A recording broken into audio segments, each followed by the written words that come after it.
విశాఖపట్నంలో జరిగిన మినీ మహానాడు కార్యక్రమం టీడీపీ శ్రేణుల్లో నూతన ఉత్సాహాన్ని నింపింది.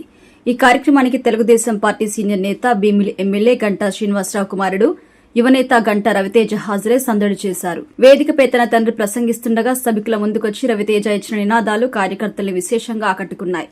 అయితే గంటా రవితేజ ఈ సందర్భంగా చేసిన వ్యాఖ్యలు సంచలనంగా మారాయి. కార్యకర్తల్లో జోష్ నింపాలి అనే ఉద్దేశంతో జోహార్ సీఎం చంద్రబాబు, జోహార్ నారా లోకేష్ అంటూ రవితేజ నినాదాలు చేశారు.